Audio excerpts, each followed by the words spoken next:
Hello दोस्तों, आप सभी को गुलाब जामुन जैसी मीठी मीठी नमस्कार।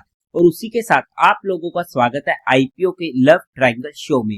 एक और SME company City Cam India लेकर आ रही है अपना जी आईपीओ। यहाँ पर हम आज इस रिव्यू वीडियो में इस कंपनी का पूरा कच्चा चिट्टा खोलने वाले, बेसिक से लेके एडवांस तक। अगर मैं स्टार्टिंग में इसमें अपने पर्सनल डिसीजन की बात करूं तो आज के दिन ऑलमोस्ट सर्टेन है कि मैं इस आईपीओ को इजीली अवॉइड करने वाला हूं। बट एक फैक्टर की वजह से मैं इस आईपीओ को स्टडी भी करना चाहूंगा। बट सिर्फ उसी फैक्टर की वजह से मैं यही नहीं देखूंगा कि क्या मुझे इस आईपीओ को अप्लाई करना है या नहीं करना है, किस तरीके से रहेंगे सारे एक्सटर्नल फैक्टर। उसके बेस पर जो भी फाइनल डिसीजन बनेगा वो मैं आप लोगों को टेलीग्राम चैनल पर अपडेट कर दूंगा। लिंक आपको डिस्क्रिप्शन में मिल जाएगा। बट आप लोग एक बार इस वीडियो को देख लीजिएगा, समझ लीजिएगा, फिर अपने रिस्क रिवॉर्ड रेशियो और माइंडसेट के अकॉर्डिंग अपने फाइनेंशियल एडवाइजर से कंसल्ट करके कोई फाइनल एक्शन बनाइएगा। उसी के साथ साथ आप लोगों को म्यूचुअल फंड में या इंश्योरेंस सेगमेंट में किसी भी तरीके की कोई हेल्पलाइन की जरूरत है, या आप लोग चाहते हो कि being a mutual fund distributor हम आपका पैसा मैनेज करने में आपकी हेल्प करें, चाहे वो SIP हो, STP हो, SWP हो, बूस्टर, STP हो या लमसम अमाउंट हो, तो आपको डिस्क्रिप्शन में मेरा फोन नंबर मिल जाएगा, आप उससे कांटेक्ट कर सकते हैं। अब अगर हम कंपनी की बेसिक डिटेल की बात करते हैं तो 1992 में ये कंपनी इनकॉर्पोरेट हुई थी।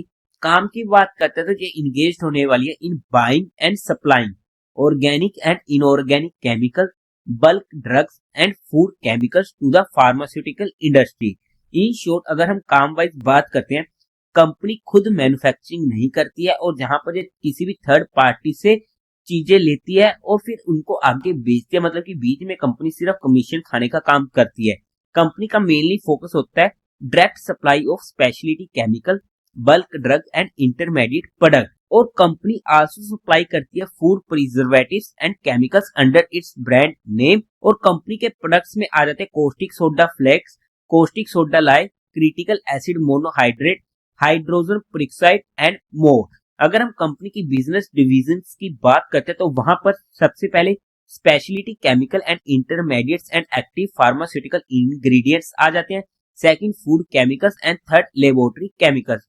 एज ऑफ जून 30, 2024 कंपनी के पास सिर्फ 9 एम्प्लॉयज होने वाले हैं। तो अगर हम काम वाइज बात करते हैं, काम अच्छा है, सेगमेंट अच्छा है, बट खुद मैन्युफैक्चरिंग नहीं करती है, जो इस कंपनी का हमें सबसे मेजर नेगेटिव पॉइंट देखने को मिलने वाला है।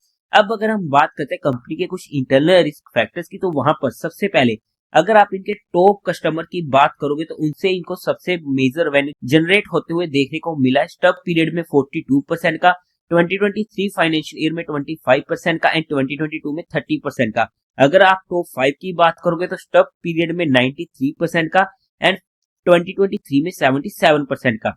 टॉप 10 से तो स्टब पीरियड में इनके कस्टमर ही टोटल 10 रहे हैं या 10 से भी कम रहे हैं, क्योंकि वहां पर हमें 100% का देखने को मिला है। 2023 में 95% के करीब का देखने को मिला है। और ऐसे में कोई भी इनका मेजर कस्टमर इनसे नाराज होता है, किसी भी तरीके की तू मैं होती है, तो उसका इंपैक्ट हमें कंपनी के ऊपर डायरेक्ट देखने को मिल सकता है।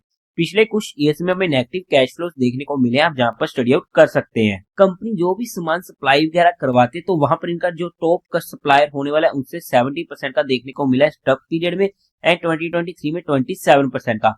टॉप 5 से तो 100% का, मतलब कि इस बार तो उनके टॉप 5 कस्टमर ही रहे हैं जो उनसे भी कम हमें देखने को मिले हैं।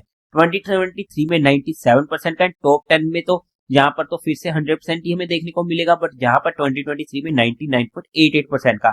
मतलब कि अगर इनका कोई भी मेजर सप्लायर इनसे फिर से नाराज होता है, किसी भी तरीके की तू मैं होती है, तो उसका इंपैक्ट हमें फिर से कंपनी के ऊपर देखने को मिल सकता है। कंपनी का खुद का रजिस्टर्ड ऑफिस या कॉर्पोरेट ऑफिस नहीं होने वाला है और वो लीज बेसिस पर ले रखे हैं। बाकी आप इनके इंटरनल रिस्क फैक्टर इनके DRHP में स्टडी आउट कर सकते हैं। अब अगर हम कंपनी के टेंटेटिव टाइम टेबल की बात करते हैं तो ये आईपीओ ओपन होने वाला है 27 दिसंबर को, क्लोज होगा 31 दिसंबर को। अलॉटमेंट 1 जनवरी को, रिफंड मिलने शुरू हो जाएंगे 2 जनवरी से, जो आपके अकाउंट में क्रेडिट हो जाएंगे शेयर फ्लोटेड 2 जनवरी को। टेंटेटिव लिस्टिंग डेट 3 जनवरी की होने वाली है। Face value 10 rupees per share की, प्राइस 70 रुपीज पर शेयर का होने वाला है। 2000 शेयर का एक लॉट होने वाला है। टोटल इशू साइज है 12.6 करोड़ का, जो पूरा का पूरा होने वाला है फ्रेश इशू। बीएससी के एसएमई पोर्टल पर ये आईपीओ लिस्ट होने वाला है। कोटा की बात करते तो रिटेल का 50% का, एचएनई में 50% का होने वाला है, बिकॉज ये फिक्स्ड प्राइस इशू होने वाला है, तो वहां पर क्वालिफाइड का कोई भी पोर्शन इसमें नहीं रहेगा। अगर हम लॉट साइज की बात करते तो रिटेल कैटेगरी में एक लॉट पड़ेगा 2000 शेयर्स का, जिसकी अमाउंट पड़ेगी 1,40,000 रुपीज की। एचएनआई कैटेगरी में मिनिमम 2 लॉट्स के लिए अप्लाई करना पड़ेगा, जिसकी अमाउंट पड़ेगी 2,80,000 रुपीज की। कंपनी के प्रमोटर्स की बात करते तो वहां पर आप लिस्ट स्टडी आउट कर सकते हो। प्री इश्यू होल्डिंग थी 83.25% की, पोस्ट इश्यू रह जाएगी 61.21% की। अब अगर हम कंपनी के मेन मुद्दे की बात करते हैं, यानी कंपनी के फाइनेंशियल्स की, तो वहां पर भी हमें काफी ज्यादा दिक्कतें देखने को मिली है।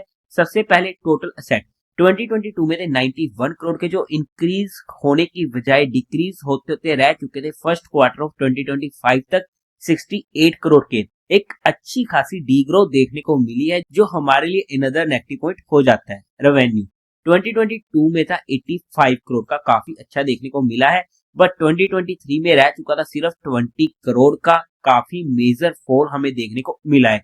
सिमिलरली 2024 में फिर से डिप देखने को मिला और 19 करोड़ का रह चुका था, एंड फर्स्ट क्वार्टर ऑफ 2025 में फिर से काफी कम देखने को मिल रहा है 1.5 करोड़ के। तो यहाँ पर भी हमें अच्छी खासी डीग्रोथ देखने को मिल रही है, जो हमारे लिए फिर से अनदर नेगेटिव पॉइंट हो जाता है। प्रॉफिट आफ्टर टैक्स 2022 में था 23 लाख का, 2023 में 36 लाख का, 2024 में 1.1 करोड़ का, एंड 2025 के फर्स्ट क्वार्टर में 20 लाख का। अब जहां पर तो डिक्रीज होते जा रहे काफी अच्छे मार्जिन से, बट प्रॉफिट उतना ही मार्जिन से अच्छे खासे हमें इंक्रीज होते हुए देखने को मिल रहे हैं, जो हमारे लिए काफी ज्यादा सोचने वाला पॉइंट हो जाता है। काफी ज्यादा मन में शंकाएं आ जाती है, क्या ये फिगर्स रियल में होने वाले हैं या सिर्फ कागजों में होने वाले हैं। नेटवर्थ की बात करते हैं 7.45 करोड़ की, रिजर्व एंड सरप्लस में 2.45 करोड़ का, एंड टोटल बोरिंग कंपनी के ऊपर 1 करोड़ की होने वाली है। अगर आप इनके प्रॉफिट आफ्टर टैक्स मार्जिन की बात करो तो जहां पर तो सिर्फ और सिर्फ 0.25% के करीब के देखने को मिल रहे हैं, बट 2023 में 1.7% के करीब के देखने को मिल रहे थे, और 2024 में 5% के, और यहाँ पर तो ऑलमोस्ट 18% के देखने को मिल रहे हैं, जहां पर कंपनी के प्रॉफिट आफ्टर टैक्स मार्जिन हमें इंक्रीज होते हुए देखने को मिले हैं। हालांकि पॉइंट अच्छा है, पॉजिटिव पॉइंट है कंपनी के लिए, बट वहीं पर शंकाएं भी आ जाती है कि कंपनी की हर चीज में हमें डीग्रोथ देखने को मिल रही है, बट प्रॉफिट कंपनी के इंक्रीज होते हुए देखने को मिले हैं। तो वहां पर इस कंपनी के फाइनेंशियल्स को समझना थोड़ा सा डिफिकल्ट होने वाला है। बट अगर हम कंपनी के फाइनेंशियल्स की बात करते हैं ओवरऑल में, तो यहाँ पर कंपनी के फाइनेंशियल्स को मैं ओके टू स्लाइटली नेगेटिव ही लेकर चलूंगा। वो भी सिर्फ इसलिए नेगेटिव नहीं बोल रहा हूँ क्योंकि कंपनी के यहाँ पर जिस तरीके की फिगर है, फिर भी कंपनी प्रॉफिट में होने वाली है।